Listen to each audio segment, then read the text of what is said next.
Le Nouvel Esprit Public, Philippe Meyer, bonjour.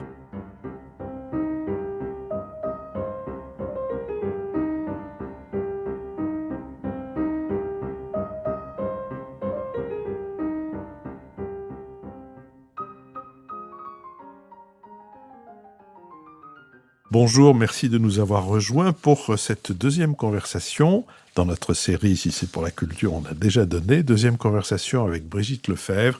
Brigitte Lefebvre, bonjour. Bonjour. Nous en étions au moment du Théâtre du Silence et j'avais fait... je rappelle que vous avez été directrice de la danse de l'Opéra National de Paris et bien d'autres choses. Vous avez été danseuse aussi.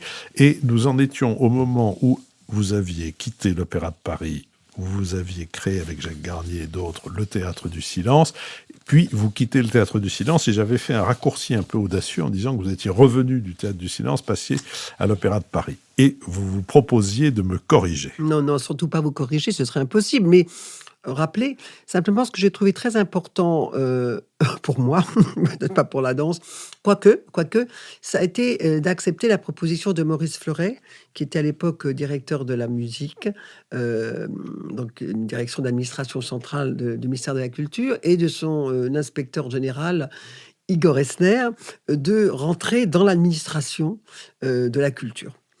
Pour moi, c'était incroyable. J'ai fait malheureusement aucune étude secondaire. Je ne savais même pas ce que c'était que de rester assis très longtemps, comme je suis en train de le faire maintenant, d'ailleurs, grâce à vous, autour d'une table. J'étais dans les studios, hein, et il me demande ça. Et là, je pense que c'est important de l'évoquer rapidement, je vous rassure, parce que là, votre émission Nouvel Esprit Public, j'ai commencé à comprendre ce que c'était que de distribuer des subventions, donc un service public, pour le public, et comment on le faisait, pourquoi on le faisait, en quoi ça paraîtra toujours insatisfaisant et pour tous ceux qui sont en charge de le demander ou de le regarder.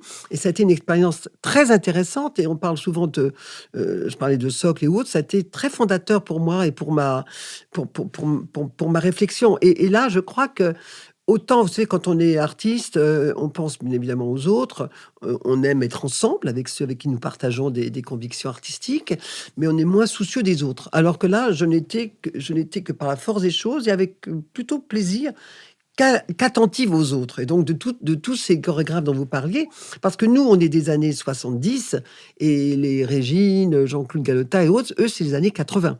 Donc, voilà. Et là, moi, j'arrive effectivement, suite à ces nombreuses années au Théâtre du Silence, où j'ai même d'ailleurs fait 5 ans toute seule, puisque Jacques était rentré après à l'opéra. Et d'un seul coup, il fallait que je garde cet amour, enfin, de la danse que l'on a, là, comme elle apparaît nécessaire, comme elle est bienveillante pour être vue, regardée, stimulante et tout ça, et savoir après comment on pouvait participer à faire évoluer la danse pour les différents ministres que j'ai eu l'occasion de servir d'une certaine manière, et puis en même temps accompagner les danseurs, quoi. Ça, c'était très précieux. D'une certaine manière, ça a été une forme de préparation, pas complète, mais partielle, aux fonctions de directrice de la danse. Mais c'est pour ça que je me suis permis de l'évoquer. Et en plus, c'est amusant parce que j'ai pratiqué d'une certaine manière le en même temps, puisque c'est donc je suis rentrée avec Maurice, qui était Fleuret, pour qui gardait une immense admiration, et Igor Esner, mon mentor, voilà. Et donc autant de Jacques Lang. Et c'est finalement François Léotard qui m'a nommé délégué à la danse. Et j'ai eu vraiment l'honneur d'être la première déléguée à la danse. Tout le monde pensait au départ que ce serait un ou une énarque ou autre, ça fait une archie. Voilà. Et puis finalement, délégué à la moi. danse, c'est au ministère. Mais ça, la culture, Voilà. c'est dans la direction de la musique et la danse, la délégation à la danse. À l'époque, c'était très important. Je trouve que ça l'est moins. Une chose que je remarque, c'est plus on parle de...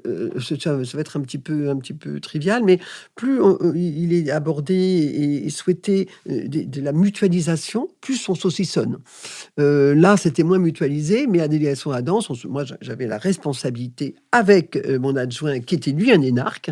Je le remercie d'ailleurs d'avoir accepté d'être avec moi. Il a été très précieux. Donc en fait, je m'occupais, j'ai fait la loi sur la danse, pour le ministre bien sûr, la loi sur la danse qui n'était pas rien pour son professeur, tous les centres chorégraphiques, la mise en place, beaucoup plus modestement de ce point de vue de l'Opéra Bastille d'ailleurs. Donc vous avez raison Philippe, je crois que ça a été peut-être le moment où ça m'a appris à être au service des autres. C'est vous qui avez demandé à revenir, j'allais dire, à la danse pure avec l'opéra, ou on vous l'a proposé de reprendre la Alors, direction? moi, j'ai eu la chance de n'avoir jamais rien demandé. J'aurais été bien embarrassée parce que je ne sais pas si j'aurais su le faire. Je vois maintenant, et il n'y a pas de discussion là-dessus, c'est ainsi, c'est des règles. Il y a des comités pour savoir, il y a 4-5 personnes qui sont là, il faut présenter les projets. Parfois, je me dis, projet, c'est important, mais enfin, par exemple, l'Opéra de Paris, le projet, il n'est pas si compliqué. Je veux dire, enfin, ou très compliqué, ça dépend. Mais non, pas du tout. En fait, ce qui s'est passé, c'est que, vous savez, à l'opéra, il y a tout fait, vous connaissez ça par cœur, on ne marche que par crise. Hein. Puis il y a des moments très calmes. Hein. Par exemple, la période, je reviens à Hugues, la période d'Hugues pendant 9 ans a été compliquée pour lui, mais c'était une période absolument extraordinaire. Enfin, bon, après, il y a eu, évidemment, on va pas commencer, c'est pas de la simple diplomatie, mais que ce soit Gérard Mortier, jusqu'à Nicolas Joël, qui a été très critiqué, et je pense parfois avec des raisons. Mais enfin, ce sont vos 3 directeurs. Ce sont mes 3 directeurs. J'ai travaillé aussi avec Jean-Paul Cluzel, qui était directeur général. Avant que Hugues n'arrive, peut-être qu'on parle d'autre chose tout de suite, avant que Hugues n'arrive, c'était un peu l'armée mexicaine, vous savez. J'ai des amis qui disent beaucoup de chefs, pas beaucoup d'Indiens. Hein. Enfin, il y avait quand même pas mal d'Indiens à l'opéra. Mais il y avait un directeur général qui était Jean-Paul Cluzel, formidable, le grand président Pierre Berger, il y avait Myo Young-chung, le directeur musical, Patrick Dupont, qui avait succédé à Nourieff, donc il fallait un grand nom de la danse, hein, ce fut Patrick. Et puis, il y avait un autre administrateur général qui s'appelait Jean-Marie Blanchard, et qui était, lui, pour l'Opéra Bastille, et moi, administratrice générale pour l'Opéra Garnier. C'est beaucoup. Hein. Moi, j'étais bien à Garnier, parce que je connaissais beaucoup de monde, et je connais bien le théâtre, enfin, jamais assez, mais on était tellement tourné vers Bastille que j'avais la possibilité de pouvoir travailler. On n'a pas dit que quand vous êtes entré à l'opéra... Ah oui, j'ai pas terminé le truc, pardon. Oui, vous avez posé une question et je ne réponds pas, c'est très laid. Et là, en fait, ce qui s'est passé à ce moment-là, juste avant que tout ce que je vous décrive là, il y a eu ce qu'on appelle le drame de Séville. Je ne sais pas si vous vous en souvenez. Il faut que vous rappeliez l'accident... Voilà, peut-être que vous pouvez vous l'évoquer peut-être plus rapidement que moi. Je crois que vous avez connu ça de plus près. C'est pas pour vous faire des politesses, mais il y a le corps de ballet s'était déplacé. Non, c'est pas le corps de ballet, c'était un opéra. C'était un opéra, je ne sais plus lequel à l'instant. Je sais qu'il y avait Domingo qui était dans le coup. Et il y avait... c'était quoi? C'était dans l'exposition de Séville. Et il y avait un décor qui était en place. Et il a été demandé au chœur de se mettre sur une espèce de parapet qui faisait partie du décor, et ça s'est écroulé. Alors là, drame, on peut l'imaginer, il y a eu un mort d'ailleurs, une morte, et chacun s'est renvoyé un petit peu la balle, et c'était d'ailleurs assez compréhensible. Qui avait demandé d'y aller, qui avait construit le décor, qui avait fait la mise en scène, enfin bon, c'était complexe. Donc ça a un peu explosé. L'excellent Philippe Bellaval est parti, qui était directeur général de cette période, Georges-François Hirsch aussi, enfin... Voilà, et c'est là que on m'a demandé, c'est le conseiller culture de Monsieur Lang, cette fois-ci, qui était Lang 2, comme on dit souvent, qui m'a demandé si j'accepterais d'être administratrice générale de l'Opéra Garnier. Non pas de la danse, mais de l'Opéra Garnier. Je vous cache pas que j'ai hésité et j'ai accepté. Et je le regrette pas. Et d'ailleurs, j'ai été accueillie de manière très amusante par le chef Machinot, que je connaissais bien du TAG, hein, mais je le connaissais bien quand j'étais danseuse. Et qui m'avait dit, écoutez, on veut mettre une banderole, il y avait une grève, on veut mettre une banderole sur la façade de l'Opéra Garnier, toi tu vas bien comprendre ça, voilà. J'ai dit non, parce que je suis directrice et j'accepte pas. Alors là, voilà. Mais on n'a pas gardé rigueur. Et c'est cet esprit de camaraderie qu'il y a, et que d'ailleurs on avait, si vous voulez, trouvé, et en mai 68, toujours, j'y reviens, quand nous avions occupé le théâtre.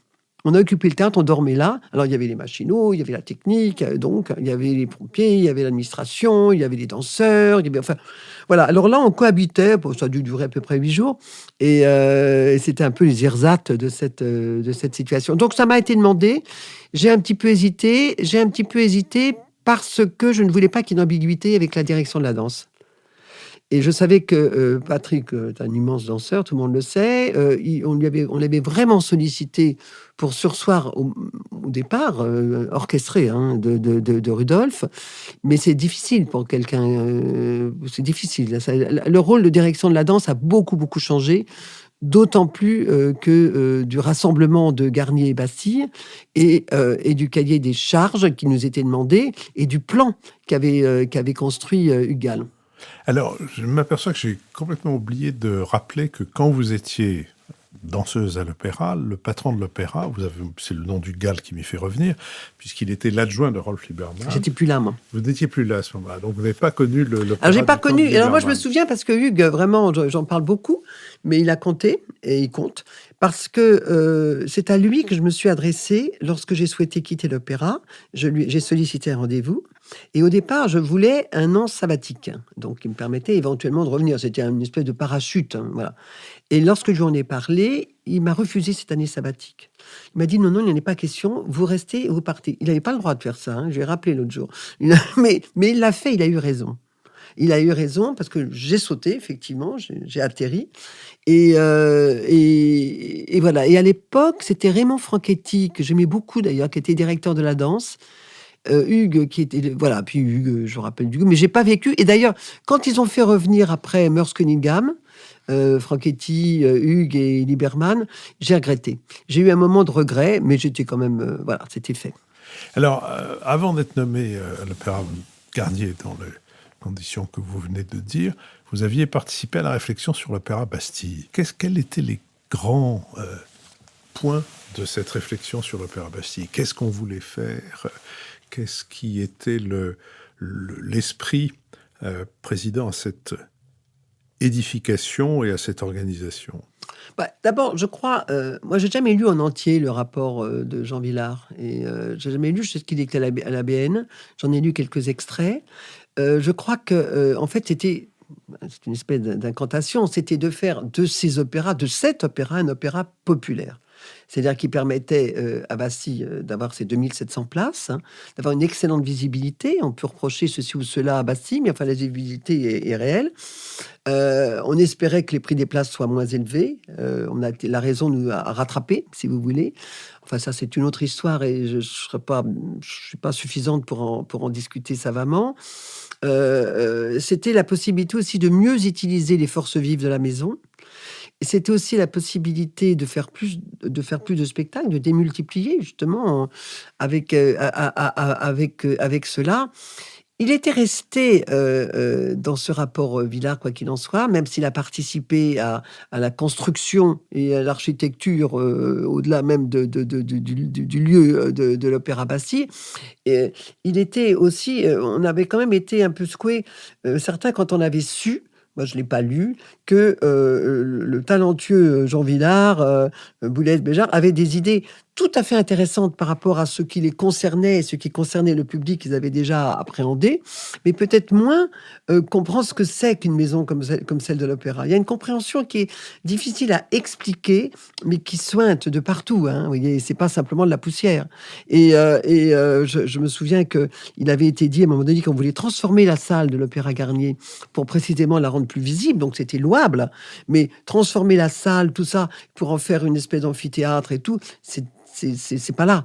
Donc c'est peut-être que parce que ce n'est pas là qu'il a fallu l'Opéra Bastille.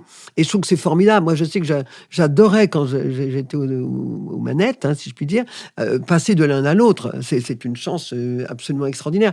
Après, les grands débats, vous les connaissez sans doute mieux que moi, Philippe. Donc, je le sais. Non, enfin, effectivement, l'accès à l'opéra était une des questions sur lesquelles tous les débats se sont polarisés sur l'accès à la démocratisation, la popularisation, etc., dont On en parle encore, hein. On en parle encore, et les uns après les autres, les rapports des services du ministère de la Culture montrent qu'il n'y a pas plus d'accès et de démocratisation que... C'est pas tout à fait vrai. Il y a tout un travail qui est fait autour de l'académie. Il y a c'est très volontariste. Hein, je veux dire, on peut le critiquer et autres. Moi, je trouve que c'est très volontariste, ces choses qui sont faites. Il y a une ouverture. Autant dire avant qu'il n'y avait rien, c'est injuste. Mais dire qu'il ne se passe pas, qu'il n'y a pas une préoccupation pour tourner l'opéra vers des publics différents et autres, ce serait injuste également. Les intentions sont assurément là, mais quand on en mesure les effets, et c'est le service des études du ministère de la Culture qui le fait, les résultats sont, disons, pour être dans la litote, disons que les résultats sont inférieurs aux intentions. Oui, alors peut-être pour ce qui est lié très directement, d'ailleurs c'est quelque chose d'ordre beaucoup plus général. Moi j'ai l'intérêt aussi d'être présidente d'une scène nationale à Clermont-Ferrand. On voit bien cette préoccupation qui est partout, d'ouverture, de démocratisation, d'aller non seulement dans les écoles, partout, on l'a fait nous. Nous on l'a fait dans les années 70, mais ça continue, c'est intensif. Je crois qu'il y a vraiment une volonté, c'est plus qu'une incantation. Il y a des choses, si vous demandez, vous en parlez, vous qui connaissez tellement les artistes et tous ceux qui les entourent, il y a une vraie volonté. Je crois qu'il ne faut pas ne pas le considérer. Est-ce assez? Est-ce compris? Est-ce trop tard? Est-ce trop tôt? Je ne sais pas. Mais il y a une vraie volonté. En tout cas, ce qui est sûr, et que d'ailleurs j'aurais dû souligner tout à l'heure, c'était qu'avec le Théâtre de la Danse, vous n'avez pas seulement fait ce qu'on a dit que vous aviez fait, mais vous avez aussi décentralisé, puisque vous avez quitté Paris pour vous installer. C'était La Rochelle, si je ne me trompe. La Rochelle est absolument... et désinstitutionnalisé aussi. Vous contribuez en tout cas à la désinstitutionnalisation de la danse. Mais je trouve que c'est extrêmement précieux d'avoir des institutions. Oui. Et vous avez raison, mais c'est-à-dire décentraliser ce qui peut apparaître institutionnel. Et moi, ça m'amuse beaucoup quand on dit esprit académique. Il y a une académie d'aujourd'hui.